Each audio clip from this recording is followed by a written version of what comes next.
পাকিস্তানের সঙ্গে নিবিড় সম্পর্ক করছে ইউনিশ। কারণ করাচি থেকে চট্টগ্রাম থেকে করাচি সরাসরি জাহাজ শুরু হলো। যেমনটা জানা যাচ্ছে, বাংলাদেশের নিযুক্ত পাক হাই কমিশনার জানিয়েছেন, সরাসরি জাহাজ পরিষেবা পাকিস্তান ও বাংলাদেশের মধ্যে বাণিজ্য ও ব্যবসায়িক সম্পর্ক বাড়ানোর পথে একটি বড় পদক্ষেপ। আর এই পদক্ষেপ ভারতের ওপর ঠিক কতটা প্রভাব ফেলবে এবং ঠিক কি মনে করছে আন্তর্জাতিক মহল, আমরা এই বিষয় নিয়ে সরাসরি কথা বলবো। আমাদের সঙ্গে নিউজ ডেস্ক থেকে রয়েছে আমার সহকর্মী সত্যজিৎ। যে বিষয়টা জানতে চাইবো, এই যে পাকিস্তানের সঙ্গে বাংলাদেশ সরকার গোপনে গোপনে সম্পর্ক তৈরি করছে, সেক্ষেত্রে এর প্রভাব ঠিক কতটা পড়তে পারে ভারতে, বা ভারত কি পদক্ষেপ নিচ্ছে এতে? ভারতে কোনো পদক্ষেপ পড়বে না, তার কারণ ভারত অনেক এই মুহূর্তে 5th ইকোনমিক কান্ট্রি পৃথিবীর সারা বিশ্বে। সুতরাং বাংলাদেশে কোন বন্দরে পাকিস্তানের কোনো জাহাজ এলো বা গেল তাই নিয়ে ভারতে কোনো প্রভাব পড়বে না। প্রভাব যেটা পড়বে সেটা কিন্তু বাংলাদেশেই পড়বে। তার কারণ তুমি জানো, এই চট্টগ্রাম বন্দর যে কথা উল্লেখ হচ্ছে, এই চট্টগ্রাম বন্দর নিয়ে কিন্তু কোন বন্দরে, এই চট্টগ্রামে যদি আমরা বলি, চীনের জাহাজ ল্যান্ড করতো, নেপালের এবং ভারতের এই 3 দেশের জাহাজ কিন্তু এই চট্টগ্রাম বন্দরে ল্যান্ড করতো। কিন্তু দেখা যাচ্ছে এই মোহাম্মদ ইউনূসের সরকার গঠিত হওয়ার পর এই প্রথমবার চট্টগ্রামে কিন্তু পাকিস্তানের জাহাজ এসে কিন্তু দাঁড়ালো, এবং তার থেকে বড়ো কথা যে ট্যাঙ্কার এসে তাদের কিন্তু মুখ বন্ধ। সুতরাং এই নিয়েও একটা বড় প্রশ্ন রয়েছে। কিন্তু এই যে দেখো চট্টগ্রামে বন্দরে যেখানে পাকিস্তানের জাহাজ এসে পৌঁছেছে, এই চট্টগ্রামের বন্দর বা কোন দেশের বন্দরে কোন দেশের জাহাজ আসবে বা যাবে, এই নিয়ে কিন্তু সেই দেশের সঙ্গে কিন্তু একটা দ্বিপাক্ষিক চুক্তি হয়, এবং যা কিন্তু ভারতের সঙ্গে রয়েছে, চীনের সঙ্গে রয়েছে নেপালের সঙ্গেও, কিন্তু পাকিস্তানের সঙ্গে কিন্তু ছিল না। কিন্তু মোহাম্মদ ইউনূস সরকারে বসার পর, বিশেষ করে এই উপদেষ্টা সরকার বসার পর, তিনি কিন্তু বরাবরই চেষ্টা করেছেন পাকিস্তানের সঙ্গে সুসম্পর্ক তৈরির। এবং তুমি দেখো, পাকিস্তানে যদি আমরা দেখি, পাকিস্তান এবং বাংলাদেশ, ভারতবর্ষ যখন স্বাধীন হয় তখন দুটো দেশ সৃষ্টি হয়েছিল, ভারত পাকিস্তান, বাংলাদেশ ছিল পূর্ব পাকিস্তান।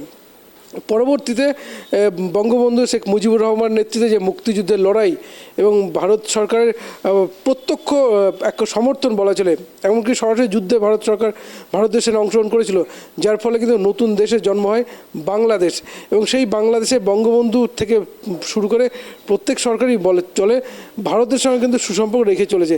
এছাড়া মাঝে তুমি দেখো, যদি আমরা জিয়াউর হক তিনি ছিলেন, মোহাম্মদ এরশাদ ছিলেন, খালেদা জিয়া ছিলেন, তো তারা কিন্তু পাকিস্তানের সঙ্গে সুসম্পর্ক তৈরি করলেও কখনো কিন্তু ভারতের সঙ্গে সম্পর্ক খারাপ করতে চায়নি, এবং ভারতের সঙ্গে সম্পর্ক বজায় রেখেই কিন্তু পাকিস্তানের সঙ্গে সম্পর্ক ভালো রাখার চেষ্টা করেছে। কিন্তু শেখ হাসিনা এবং বঙ্গবন্ধু শেখ মুজিবুর রহমান তারা কিন্তু সরাসরি পাকিস্তানকে এক কথায় বয়কটই করেছিল বলা চলে, কারণ ভারতের সঙ্গে সম্পর্ক তৈরির চেষ্টা করেছে বরাবরই। এবং শেখ হাসিনা দীর্ঘ 2009 থেকে ক্ষমতায় ছিলেন এবং ভারতের সঙ্গে সম্পর্ক ছিল। কিন্তু এই যে আমরা গণ অভ্যুত্থান দেখলাম 5ই আগস্ট, এবং তারপর শেখ হাসিনা দেশ ছাড়লেন, এবং তারপরে যে অন্তর্বর্তী সরকার গঠিত হয়েছে মোহাম্মদ ইউনূস, যিনি একজন নোবেলজয়ী অর্থনীতিবিদ, তাকে এক কথা নিয়ে প্রত্যাশা তৈরি হয়েছে বাংলাদেশের মধ্যেও, শুধু বাংলাদেশ নয় আন্তর্জাতিক মহলেই। তখন তার রাজনৈতিক কোনো ব্যাকগ্রাউন্ড ছিল না, ফলে স্বাভাবিকভাবেই কিন্তু দেখা যাচ্ছে তিনি সরকারে বসার পর এক কথায় জঙ্গিদের মদতে যে বসেছেন তা কিন্তু পরিষ্কার হয়েছে প্রথমেই। তখন বিল ক্লিন্টনের যে সভা ছিল সেখানে সম্বর্ধনা, সেখানে কিন্তু মোহাম্মদ ইউনূস কিন্তু পরিষ্কার বলেন যে গণ অভ্যুত্থান কিন্তু কোনো আন্দোলন নয়, ছাত্র আন্দোলন নয়, এটা কিন্তু ছিল একটা পূর্ব পরিকল্পিত। সুতরাং বোঝা যাচ্ছে যে বাংলাদেশে যে কোটা বিরোধী আন্দোলন যদি বলো বা এই সমস্তটাই ছিল পুরো পরিকল্পিত। তো সেইখানে দাঁড়িয়ে মোহাম্মদ ইউনূস সরকারে বসার পর তিনি যে ভারত বিরোধী অবস্থানটা নেবেন তা প্রথম থেকে স্পষ্ট হয়ে গেছে, কারণ তার একের পর এক মন্তব্য, তার উপদেষ্টার একের পর এক মন্তব্য, তো যার ফলে কিন্তু ক্ষতিগ্রস্ত হয়েছে কিন্তু বাংলাদেশি। দেখো, ভারতকে প্রথমবার যখন বাংলাদেশ খারাপ মন্তব্য করে, ভারত সরকারের পক্ষ থেকে শুধু পেঁয়াজ সহ ডিম কিছু জিনিস কিন্তু রপ্তানি বন্ধ করেছিল শুধু কয়েকদিনের জন্য, যার ফলে বাংলাদেশের বাজারে কিন্তু আগুন লেগেছিল। এবং সেইখানে দাঁড়িয়ে বাংলাদেশের সরকারের বারবার অনুরোধ, মোহাম্মদ ইউনূসের অনুরোধের পর ভারত কিন্তু বাংলাদেশের পেঁয়াজ রপ্তানি চালু করেছে। এবং তারপর দেখো, এই ভারতের সঙ্গে সম্পর্ক খারাপ করার জন্য বাংলাদেশের বস্ত্রশিল্প কিন্তু ধ্বংসের মুখে। এবং দুর্গাপূজা গেল, সেখানে বাংলাদেশের বস্ত্রশিল্প এক কথা বলেছে খুব খারাপ অবস্থায় পড়েছে, এবং বহু কলকারখানা কিন্তু বন্ধ হয়ে গেছে। তো স্বাভাবিকভাবেই বাংলাদেশের বন্দরে যে পাকিস্তানের করাচির জাহাজ এসে পৌঁছানো, এতে সবচেয়ে ক্ষতিগ্রস্ত হবে কিন্তু বাংলাদেশে। কারণ ভারত যদি বাংলাদেশ একেবারে দেখো, আরো একটি বিষয় জানতে চাইবো, এই যে তুমি বললে যে বাংলাদেশে ইউনিশ সরকার যখন থেকে প্রতিষ্ঠা হয়েছে তখন থেকেই পাকিস্তানের সঙ্গে একটা সুসম্পর্ক তৈরি করার চেষ্টা চলছে, সেক্ষেত্রে পাকিস্তানের সঙ্গে এই যে বাংলাদেশের সুসম্পর্ক তৈরি হচ্ছে, আন্তর্জাতিক মহল কি মনে করছে এতে? দেখো, আন্তর্জাতিক মহলের সবচেয়ে চর্চার বিষয় যে যদি আমরা দেখি বাংলাদেশের সেন্ট মার্টিন দ্বীপ, তখন এই সেন্ট মার্টিন দ্বীপ নিয়েই কিন্তু শেখ হাসিনা সরকার এবং জো বাইডেন আমেরিকার মধ্যে একটা বিবাদ তৈরি হয়। কারণ আমেরিকা চাইছিল এই সেন্ট মার্টিন দ্বীপটা তারা নিজেদের আয়ত্তে নেবে এবং বিশেষ করে সেনাবাহিনীর সেনা মোতায়েন করার একটা পরিকল্পনা ছিল। তখন ভারত বিপুল শক্তিধর দেশ, পার্শ্ববর্তী চীন রয়েছে। তো সুতরাং এইখানে দাঁড়িয়ে বা যদি বলি আমি এশিয়া, দক্ষিণ এশিয়ার সমুদ্রপথ বেশ কিছু নিয়ন্ত্রণের জন্য কিন্তু এই সেন্ট মার্টিন অত্যন্ত গুরুত্বপূর্ণ। এবার আমেরিকা চাইছিল এই সেন্ট মার্টিন দ্বীপটা নিজেদের কবজায় নেওয়া, যার ফলে শেখ হাসিনার সঙ্গে বিবাদ তৈরি হয় এবং তারপরে গণ অভ্যুত্থান দেখেছি। এবং এই মোহাম্মদ ইউনূস সরকারে বসার পর এক কথায় এই সেন্ট মার্টিন দ্বীপ, যেটা কিন্তু একটা বাংলাদেশের অন্যতম পর্যটন কেন্দ্র, সেখানে পর্যটকদের যাওয়া কিন্তু নিষিদ্ধ করেছে। সুতরাং পরিকল্পনা স্পষ্ট যে সেন্ট মার্টিন দ্বীপে আমেরিকার সেনাবাহিনীর মোতায়েন শুধু সময়ের অপেক্ষা। তো এইখানে দেখা গেলো আমেরিকার নির্বাচন হয়েছে এবং আমেরিকার নির্বাচনে ডোনাল্ড ট্রাম্প কিন্তু সরাসরি বাংলাদেশে হিন্দুদের উপর নির্যাতন চলছে তাই নিয়ে মুখ খুলেছেন। তো সেইখানে দাঁড়িয়ে এখন বিষয়টা তুমি যেটা বললে যে আন্তর্জাতিক মহল, এখানে আমেরিকার পরিকল্পনা কি হতে পারে? দেখো, ভারতে 140 কোটি মানুষের বাস, চীনেও রয়েছে।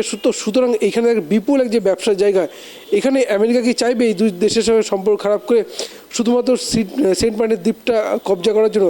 এইখানে ডোনাল্ড ট্রাম্প সরকারে বসার পর কী পদক্ষেপ নেয় সেটা বড় প্রশ্ন। এবার প্রশ্ন হচ্ছে যে মোহাম্মদ ইউনূস তিনি যেই পথে এগোচ্ছেন, তার কারণ দেখো এই যে গণ অভ্যুত্থান আগেই বললাম যে এটা পুরো পরিকল্পিত। সুতরাং আমেরিকা চাইছিল এখানে একজন হাতের পুতুলের সরকার বসিয়ে, মোহাম্মদ ইউনূসের মতো সরকার বসিয়ে সেন্ট মার্টিন দ্বীপটা কবজা করা, এবং তা কিন্তু অনেকটা সফল। কিন্তু এইখানেই আমেরিকার পালাবদল হয়েছে এবং ডোনাল্ড ট্রাম্প সরকারে ফিরে এসেছেন, ফলে অত্যন্ত গুরুত্বপূর্ণ হতে চলেছে এই সেন্ট মার্টিন দ্বীপ। এখন প্রশ্ন হচ্ছে আমেরিকার সরকার ডোনাল্ড ট্রাম্প বসার পরে অনেক কিছু পদক্ষেপ দেখা যেতে পারে। এবং আরও যেটা তুমি যেটা বললে প্রথমে, যে চট্টগ্রাম কিন্তু অত্যন্ত গুরুত্বপূর্ণ একটা জায়গা। এবং বাংলাদেশে যদি আমরা বলি, বাংলাদেশে বিপুল পরিমাণ সংখ্যালঘুদের বাস কিন্তু এই চট্টগ্রামে, এবং চট্টগ্রাম যে ব্যবসায়িক এলাকা, সেই ব্যবসায়টাও নিয়ন্ত্রণ করে কিন্তু বাংলাদেশের সংখ্যালঘুরা, হিন্দুরা। বিশেষ করে স্বর্ণালঙ্কার যদি বলো, বস্ত্র সহ বিভিন্ন প্রতিষ্ঠান কিন্তু এখানে রয়েছে হিন্দুদের। তো সেইখানে দাঁড়িয়ে কয়েকদিন আগেই কিন্তু একটা নির্যাতনের ছবি সামনে এসছে, এবং যেখানে কিন্তু বিশেষ করে এই যে আমরা সংখ্যালঘুদের ওপর বাংলাদেশের পুলিশ এবং সেনার যে নির্যাতন ছবি সামনে এসছে, বিশেষ করে 80 জনকে গ্রেপ্তার করেছিল এবং জেলে তাদেরকে থানায় বন্দি যেভাবে মারধর করা হয়েছে তা কিন্তু আন্তর্জাতিক মহল দেখেছে। এবার প্রশ্ন হচ্ছে, ভারত সরকার কিন্তু এই নিয়ে পাল্টা বিবৃতি দিয়েছে এবং ইসকন নিয়ে বাংলাদেশের বিভিন্ন সংগঠনের যে মনোভাব, তার বিরুদ্ধেও কিন্তু ভারত সরকার বিবৃতি দিয়েছে। এখানে সবচেয়ে গুরুত্বপূর্ণ যে আমেরিকা মোহাম্মদ ইউনূসকে বসিয়েছে এবং আমেরিকার নতুন সরকার গঠনের পর তারা কি পদক্ষেপ নেয়, মোহাম্মদ ইউনূসকে কি রেখে দেবে নাকি পরিবর্তন করবে? দেখো, মোহাম্মদ ইউনূস কোনো নির্বাচিত সরকারে নন। তো যে কোনো দেশের নির্বাচিত সরকারই কিন্তু সংবিধান সহ বিভিন্ন জিনিস পরিবর্তন করতে হবে, কিন্তু মোহাম্মদ ইউনূস নির্বাচিত সরকার না হয়েও তিনি কিন্তু একের পর এক আইন প্রণয়ন করে চলেছেন। আমরা দেখেছি আওয়ামী লীগের ছাত্র সংগঠন ছাত্রলীগকে নিষিদ্ধ করেছেন, এরশাদের দল জাতীয় পার্টি তাদের কিন্তু পার্টি ভাঙচুর করেছে। তো এইভাবে কিন্তু বাংলাদেশে চালাচ্ছে এই মোহাম্মদ ইউনূস সরকার। এমনকি বলা যায় সরকার কিন্তু নীরব, এবং সেনাবাহিনী যেভাবে চলছে তা কিন্তু যথেষ্ট উদ্বেগের। এবং এইখানে প্রশ্ন হচ্ছে, এই যে বাংলাদেশে যে চট্টগ্রামে যেটা এলো পাকিস্তান জাহাজ, তা কিন্তু আন্তর্জাতিক শোরগোল তো ফেলেছে। এবং দেখো, পাকিস্তানের হাইকমিশনার যিনি রয়েছেন বাংলাদেশে, সৈয়দ আহমেদ মারুফ, তিনি কিন্তু পরিষ্কার বলেছেন যে বাংলাদেশ এবং পাকিস্তানের সুসম্পর্ক তৈরির জন্য এই জাহাজ চট্টগ্রামে আসা কিন্তু প্রথম পদক্ষেপ। এখন বিষয়টা হচ্ছে যে দ্বিপাক্ষিক চুক্তি রয়েছে ভারতের সঙ্গে, সেই দ্বিপাক্ষিক চুক্তিকে বাতিল তো এখনও হয়নি। তো এইখানে দাঁড়িয়ে দ্বিপাক্ষিক চুক্তিকে অবহেলা করে এই মোহাম্মদ ইউনূস সরকার যেভাবে চলছে, তা কিন্তু এক কথায় বাংলাদেশের ভাবমূর্তিকে ক্ষতিগ্রস্ত করে বলাই চলে। এছাড়া দেখো, কিছুদিন আগেই কিন্তু এই যে বাংলাদেশ, যে আমরা জানি গণতান্ত্রিক রাষ্ট্র, ধর্মনিরপেক্ষ রাষ্ট্র, যেটা শেখ হাসিনা 2013 সালে ঘোষণা করেছিলেন, তো সেইখানে কিন্তু মোহাম্মদ ইউনূস কিন্তু রীতিমতো হাইকোর্টে আপিল করেছেন যে বাংলাদেশকে, যেখানে বাংলাদেশের 90% মুসলিম মানুষের বাস, সেখানে বাংলাদেশ ধর্মনিরপেক্ষ হতে পারে না। সুতরাং মুসলিম কান্ট্রি ঘোষণার কিন্তু একটা পদক্ষেপ নিয়েই চলেছে। এবং বঙ্গবন্ধু শেখ মুজিবুর রহমান, যাকে বাংলাদেশের জাতির জনক বলা হয়, এবং তাকে যে জাতির জনক যাতে বাতিল করা, সেই কারণে কিন্তু হাইকোর্টে আপিল করেছে। এছাড়া দেখো বাংলাদেশের প্রধান ভাষা বাংলা, কিন্তু দেখা যাচ্ছে উর্দু ভাষায় কিন্তু এই ইউনিট সরকার কিছু বিশেষ প্রাধান্য দিয়ে চলেছে এবং ক্লাস 5 থেকে 12 পর্যন্ত এই উর্দু ভাষা পঠন কিন্তু বাধ্যতামূলক করেছে মোহাম্মদ ইউনূস। এখন বিষয়টা সবচেয়ে গুরুত্বপূর্ণ যে আমেরিকার নতুন সরকার গঠনের পর কী পদক্ষেপ নিতে চলেছে, তারপরে কিন্তু বাংলাদেশের পরবর্তী পরিস্থিতি দেখা যাবে। কারণ আবার বলবো যে মোহাম্মদ ইউনূস কিন্তু কোনো নির্বাচিত সরকারের প্রধান নন, এটা কিন্তু সবচেয়ে বড় প্রশ্ন। সুপর্ণা, বেশ, অনেক ধন্যবাদ আমাদের সঙ্গে থাকার জন্য।